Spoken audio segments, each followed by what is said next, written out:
morning, this is Daniel. Welcome to Park Talks. Park it. Let's talk about it. Honestly, today it's not Park Talks, it's kind of going down the road talks. Me and Norma coming home for a little vacation in Southern Illinois. But I wanted to put these thoughts out here anyhow. So sit back, enjoy, relax. Me and Norma are going to have a conversation. We're going to start with this. Life gets real busy most days, and many people are scrambling to accomplish their goals for the day, the week, the month, etc. How many times we actually accomplish everything that we set out to do? Okay? A lot of times they lose who they are and what they're doing. And hardly they ever stop to ask the question, who am I? There was a situation many, many years ago. A young man I knew, he was a youth pastor. And he also worked at a local restaurant as a manager, assistant manager, something like that. Now, when you talk to his children and ask what their dad does for a living, he worked at said fast food restaurant as a manager, assistant manager, whatever.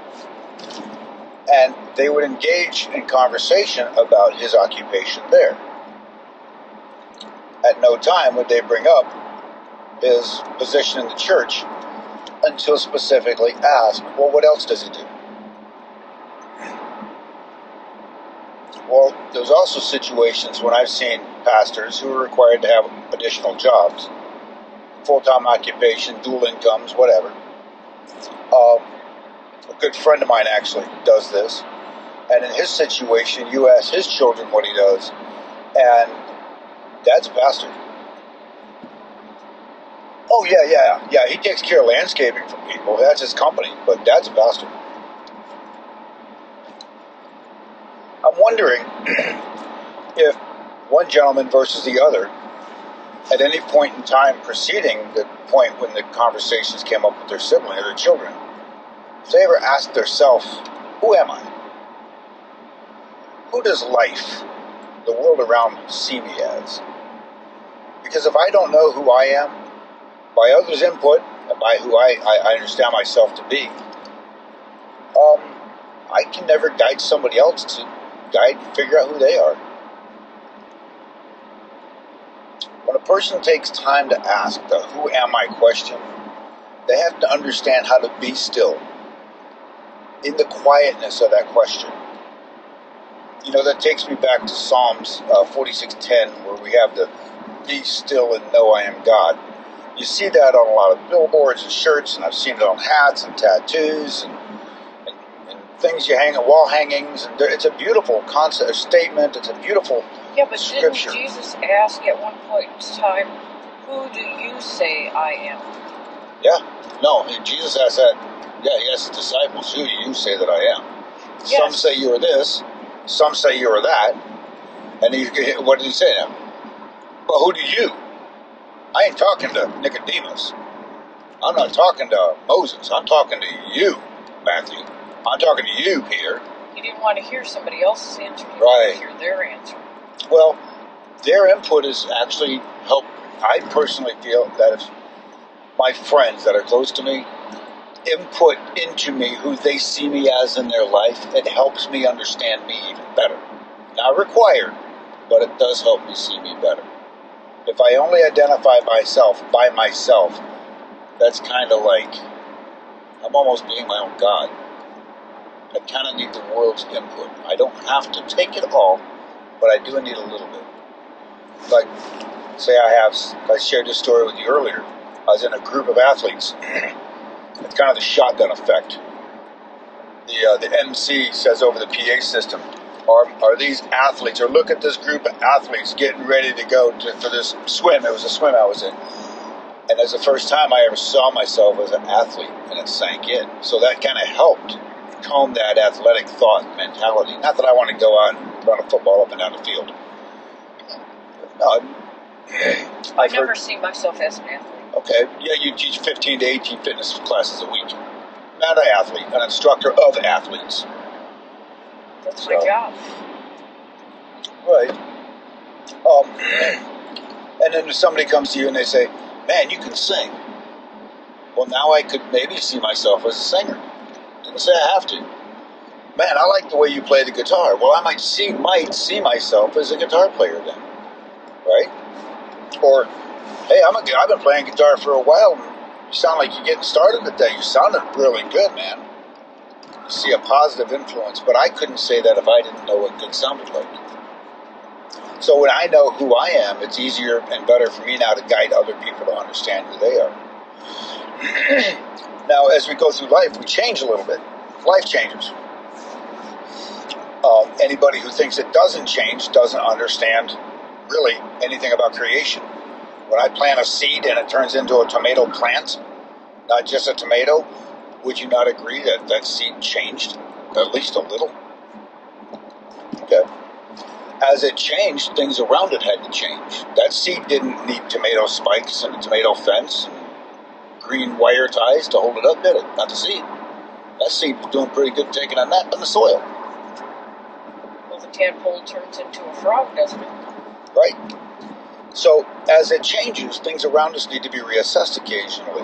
My consideration was when a person is walking through the woods, and they've been out there for a while, there's a chance that they've taken different turns, gone many different directions, in a short distance. Could have changed elevation, like we just did this last weekend, really fast. A couple of 100 feet straight up inside of 5 or 8 minutes, free climbing.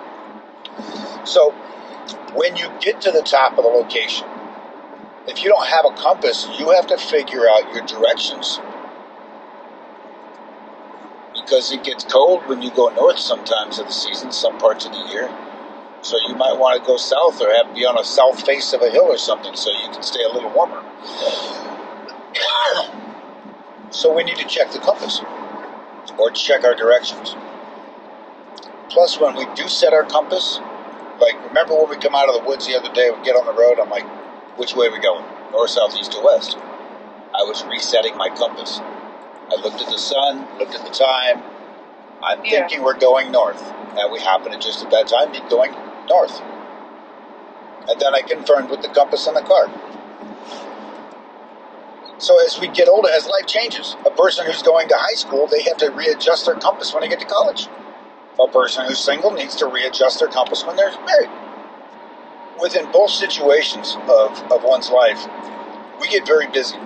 Now, if we kept climbing and hitting those plateaus and hitting those bluffs and moving on, hit the flats and just take off walking, how easy would it be for us to get lost if we were not already?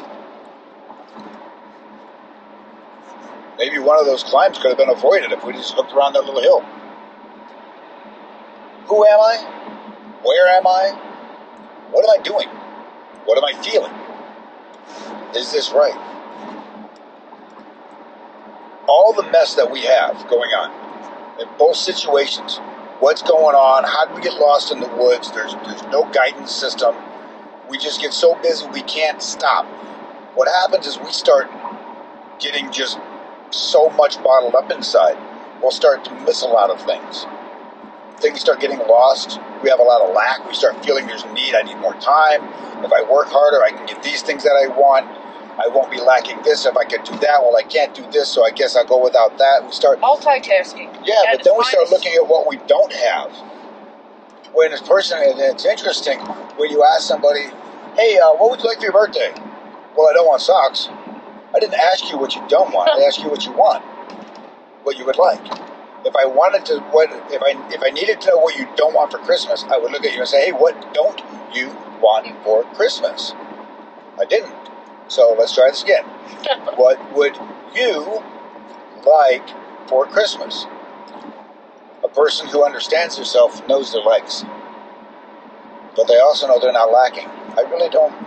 I'm good. That's my answer to you. Right? I'm good. I'm good. The downside is if a person has a love language of giving gifts, you mute one of their languages. Ooh, be careful. And following all the mental mess, we see nothing more than worry, fear, anxiety, depression, and stress. They start to show up inside our person, and then they start flowing out in our life through our thoughts, through our words. And in many situations, this can literally be the cause of many health issues, and it's sometimes even people losing somebody, losing something, days, weeks, months, giving up on goals, because they start looking at the lack of. I heard a really interesting parable this morning I want to share. Oh, okay. It was about a donut. Oh, yeah. When you think about it, the donut, let's say it's 4 inches in diameter, it's missing about a 1-inch center.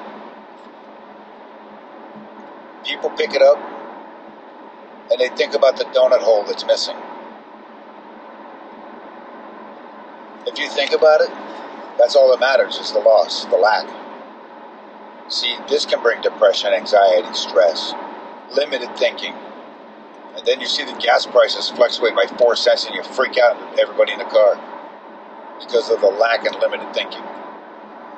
You see, Jesus says that he's going to send us a comforter, a counselor, a guide. All right. And he says, and you will live life and have life more abundantly. So why are we thinking limited? In the point of identifying of who you are and asking, who am I? You have to remember you're not lacking, you're not limited, you're not less than. It can build confusion when you try to focus on one but actually live the other. In life, when you understand the be still and know I am God, pay attention to the last part of that verse. It's very important. God says he will be exalted by all people. What I've been attempting to do over the last month now is 2 to 4 times a day. I want to stop in my daily activities, shut everything off around me that I possibly can. Doesn't matter if you're in the bathroom alone, in the stall at work, in the shower, swimming, running, whatever, car. You have opportunities if you create them. 2 to 4 times a day. Take a couple of minutes and reward yourself and ask yourself, who am I? What am I? What do I feel right now? Why? Some simple questions. They don't have to be answered. They'll answer themselves. Those answers are in you. You'll see over about a month, a lot of things in life start to change. The way you think, the way you talk, the way you act. Well, what happens if somebody tells you verbally they don't know who they are? They don't know what they would want for their birthday because they don't know who they are. Okay, that's the first thing I would ask anybody is if you don't know who you are, the easiest way to work on that is a 3-step process. First, ask a few friends. Who do you see me as? Who am I to you? Not what do I do for you? Not what do I do? Who am I to you? Okay? Make sure you ask the one you're married to or in a relationship with. That would be awesome. Write down the answers. Or have them write it down. Be ready to receive something that may not feel good. Not in a cruel manner, but, maybe this is a sharp point or that's a sharp point. Everybody has it. It's part of human nature. We all have a bit of ego inside. This is part of putting ego to rest. Not death, rest. So, you go through your employer's somewhere friend, you ask a couple of friends, and then you sit down with those two documents that you've created, and then you write down who you are, based on what you know about you, who you see in the mirror, not your eye color and height and weight you're not satisfied with and could be and shouldn't and would have and should have, but who you really are. And keep writing until you start seeing things like smart. I'm okay. I'm acceptable. I'm a good person. These are things you do. These are the outproducts of what's on the inside. Because if we roll down, push through here just a little bit more, these questions, they literally avoid confusion. They help dissolve confusion. And over the 30-day window, especially asking the question, what do I feel and why? And just even if it doesn't get answered, making the habit of doing it once in a while does this. Let's say a situation happens where you're starting to get emotionally excited. aka really ticked off. Okay? Overstressed, pressured, emotionally excited. Okay? About to go thermonuclear. If we can find emotional push points that you will feel in your body, maybe before reaching this thermonuclear point, you begin to feel your jaw ache. You might feel a twitch. You might feel a muscle spasm. Maybe your gut starts to tighten up. Maybe your shoulders flare back. Whatever it is, there's things that people do that they start becoming intelligent of that. When that builds that emotional intelligence. On the who am I in this situation, it helps you identify, is this a situation that I know I can handle? Yep, okay, handle it. Not as it something I get paid to do, but is it something I can just handle? There's paper on the floor. Pick it up. Well, it's not my job. Well, you saw it, pick it up. Now it's your job. It doesn't go there, you saw it there, pick it up. If you know who you are, you'll pick it up. You're not somebody's servant. You're doing what's right. You're a person of ethics who's proud of the environment. You never know who's watching. Without knowing who you are, you become scattered. And scattered sucks because nothing gets accomplished in a scattered work environment. Nothing. You're constantly looking for the tools. You're constantly looking where you put the last thing down. You're constantly trying to figure out what to do next and how to move this to get that over there, to get this up here, to finish that part. Well, if things inside are equal to things outside, and outside is scattered, what's inside? If outside is organized, not cleaned, organized. Difference. Then it's organized inside. Written down. Ooh, written down, that's not scattered. Organized. Typed out, that's not scattered, that's organized. I think he's pointing a finger at me. Not pointing fingers. You see it. Just using reference points. As us as examples. Who better than self as an example? If you can't preach about yourself, who are you going to talk about? That unsettled feeling, though, scattered is kind of like an unsettled itch inside you when you're all miscombobulated, as I call it. There's ways to ask this next bit and ways not to. As far as the who am I, when you look in the scripture, Moses asks, gives the I'm not good enough situation. Not ask, but he's, hey God, I'm not a good speaker. I can't do what you told me to do. I got excuses. It's interesting though. He spoke fluidly enough to get that excuse articulated to God. I wonder if God looked at him and said, yeah, I know I made you, dude. Just a curious thought, right? I'm glad Daniel didn't have excuses, or he might have been, invited for dinner. Jonah had excuses and became fish food. He had to come to terms with that one. Have you ever asked yourself, am I good enough? Weak? Or unsatisfactory? In some way? Have you ever asked yourself? It made me wonder, King David, he doubted himself. Dude killed a giant when he was in his mid-teens, unskilled in combat, with a sword even. Yeah, then the giant, that big dude, he carried his sword into battle. King David did, little dude, unskilled in battle. Yeah. But he had doubt. God, why'd you forsake me? That sounds like doubt, doesn't it? Yes. That's part of Psalms quite a bit. I didn't reference it, but it's in there. Neither of these leaders in the faith, I don't think they truly knew themselves.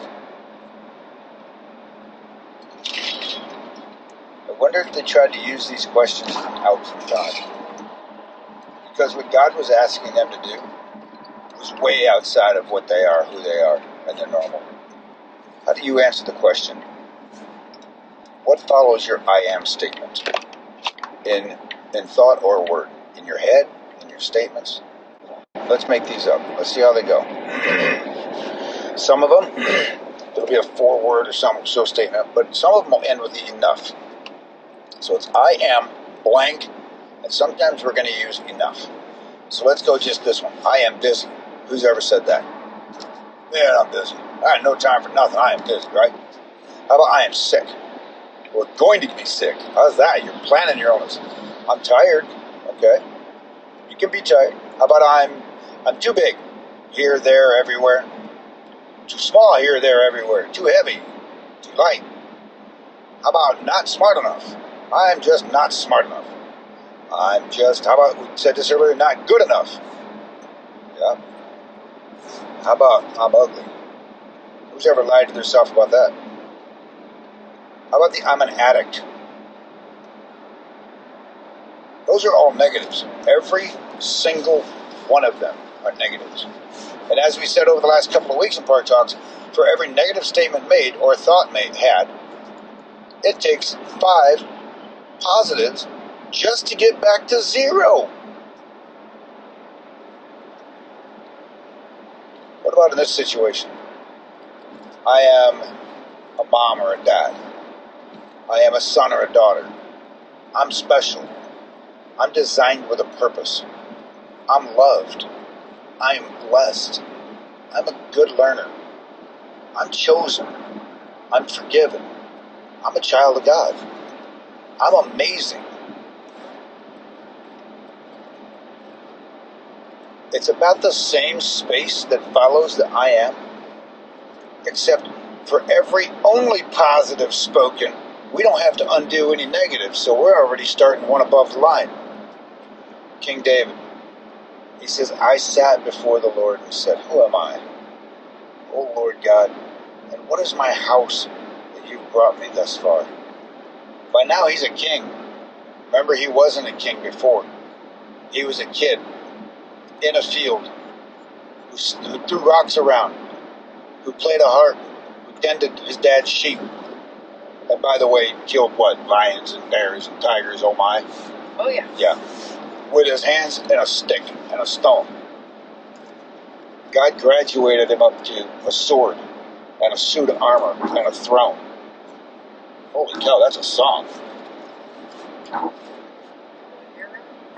When you can answer that question, there's going to be a well of gratitude that flows out of this person. The person they become, their whole life changes. They offload the negative thoughts, the negative feelings that all create the negative actions. And this is when self-love truly begins. And they can embrace and share who they know now. God calls each one of his writers in the Bible.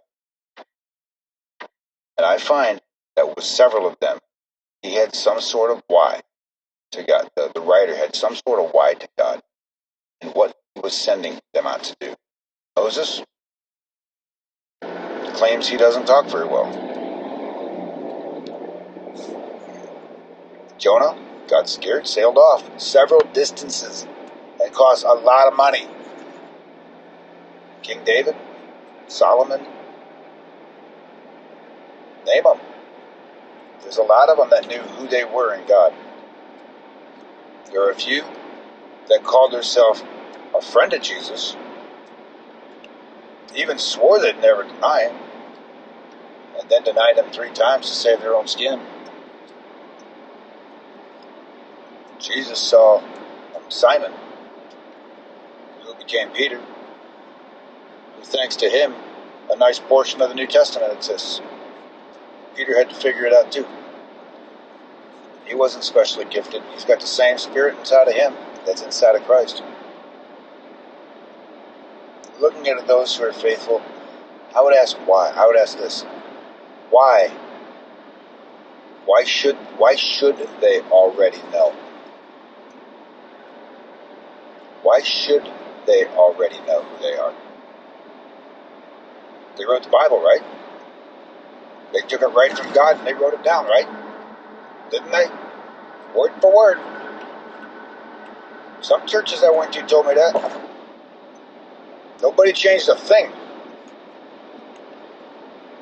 When a person doesn't know where they're going, they will not know when they arrive. They will not know where they arrive. They will not know when they're going to get there. If you don't know who you are, how do you know who you will be? How can you ask somebody to be something to you if you don't know who you are to them? In this pool of confusion, many people wander around. And they're always busy. Doing, not finding satisfaction, nor the answers that they had hoped for. Then they look at some of their activities in life and they say, I failed. But no, you didn't. There's no failure. You just took a wrong time learning. Some people say without failure, there's no learning. If you want to consider yourself a failure, I'm not going to sit here and try to change your mind. Call yourself a negative issue if you wish to. And if you feel you can only learn through failures, then continue failing. But what if I just take a different distance and time and a different route to figure things out than the next person? That makes me different, not a failure. In the churches, we talk a lot about lost souls who don't know God and wander all the time. So I need to ask, is this the outcome of many of those who have no relationship with God? Then why are so many within the walls of the church dealing with the same issues, the worry, the fear, stress, depression, and anxiety? I know people who have large degrees in psychology, paper, working in that field, telling everybody how much anxiety and depression they deal with in their personal life. There are even leaders in the church. Could this be due to the church people leading in the confusing life? They want to give you the answers. I went through a divorce one time years ago, and somebody wanted me to go see this pastor. Great pastor. I think as a man of God, he's one of the best I could ever know. That time the man had no idea, except book smarts and some experience in counseling divorced people. But he gave me all kinds of scripture to look up. The difficulty that I had with it is I wasn't using the Bible to guide my life by, so what was those scriptures doing for me? It was more confusion. A lot of churches, they have no outreach for after high school, but before married. Some churches even consider that a dating service. They don't want that in their walls. So they have no ministry outreach for that. Other churches have no ministry outreach for vets or veterans with PTSD. As much as they want to, I understand the reason there's no lack. There's a lack there. They don't have a lot of veterans who want to step up and do it any longer.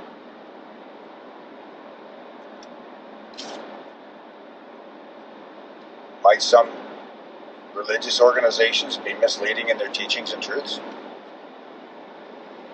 Some organizations preaching their particular choice of dogma, which realistically is almost one religion versus the next.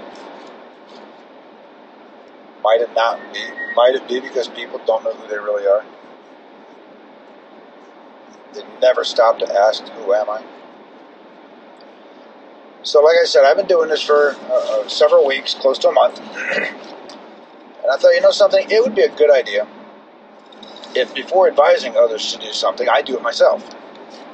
So I jotted down a few characteristics, but things I would find on myself. So let's start with I am. State your name. Not a military contract, but I am Daniel, husband to Norma, son of my dad and my mom, follower of God and his ways that I understand them. I'm a veteran. I'm blessed. I'm a creative individual, and I'm a creator. I'm a musician. I'm loved by many because I love many. Filled with the Spirit of God.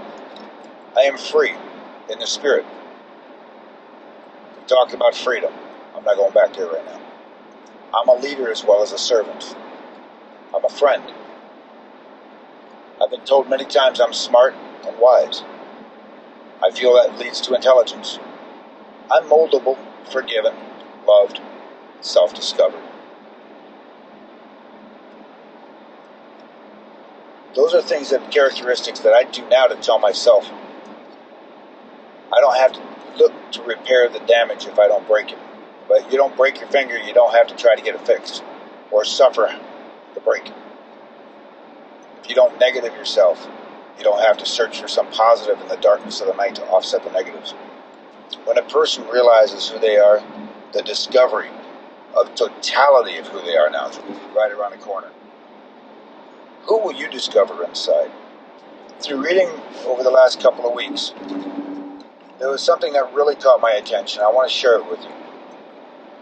Ponder this philosophy, if you call it that, or just a nugget of wisdom. It's called the is factor of being. And I'll explain it. But here's where it starts. And I got this from Neville Donald Welch, one of his books. It says, when what is being what it is, at the same time, it is not being what it is not. Here's your example. Love is patient. We agree the scripture calls that in chapter 13 of 1 Corinthians 13.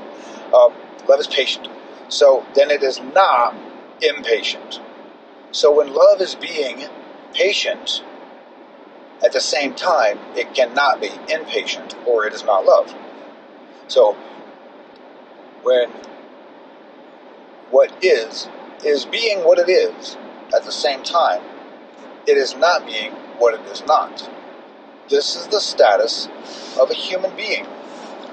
When a person says, I understand, at that time, you are being understanding.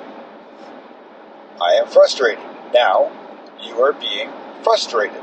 You can't have a positive and a negative. I'm just saying, it's the act of being in the moment. This is living in the moment. This leads to the questions of emotional intelligence of, what am I feeling? I'm feeling happy. Why am I feeling happy?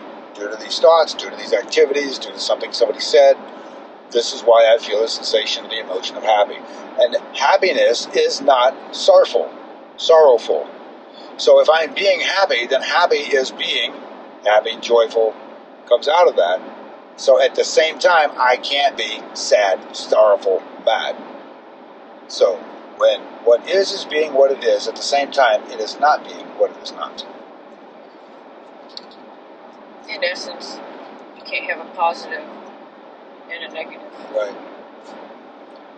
Exactly. You can't be happy and sad at the same time. How can you eat the donut and only think about the hole? When the donut's about 7 times bigger than the hole to begin with. Oh, yeah.